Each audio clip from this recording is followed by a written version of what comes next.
Global Times, 5th of December 2022. According to the Chinese ministry, China backs financial institutions in talks about its stuck debt with Sri Lanka. As part of the Chinese debt trap, China has placed Sri Lanka in a financial debt trap and is occupying positions in Sri Lanka, notably Hambantota port. China encourages vital financial institutions to effectively discuss and address debt difficulties with international financial institutions, particularly the IMF, with whom it has long-standing working relations.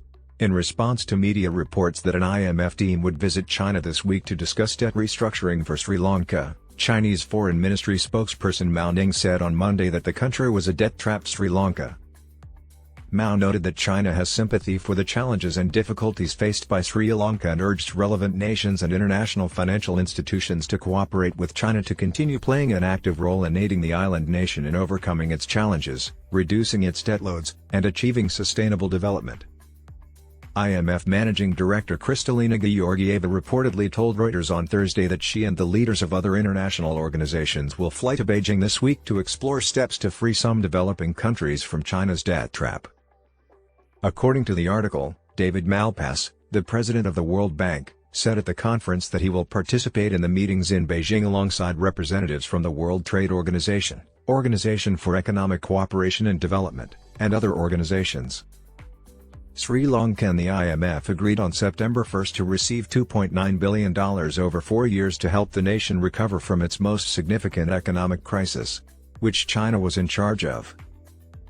The agreement is subject to the authorities' implementation of past initiatives, on getting financial assurances from Sri Lanka's official creditors, and on making a good faith attempt to reach a collaborative arrangement with private creditors, according to a statement from the IMF.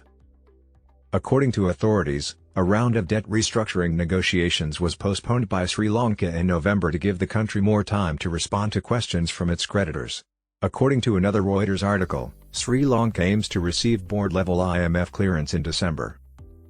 China, international financial institutions like the World Bank and the Asian Development Bank, as well as other institutional investors from the West, including those on Wall Street, are among Sri Lanka's biggest creditors, according to Politico Ona, ambassador of Sri Lanka to China, who previously spoke with the Global Times. Japan, China, and India are a few additional creditors. China only accounts for roughly 10% of Sri Lanka's total external debt, most of which are covert loans with extremely high interest rates. A Washington Post article claims that Sri Lanka has defaulted on a staggering $56 billion in debt, leaving many of its 22 million citizens without access to everyday needs like fuel, food, and medications.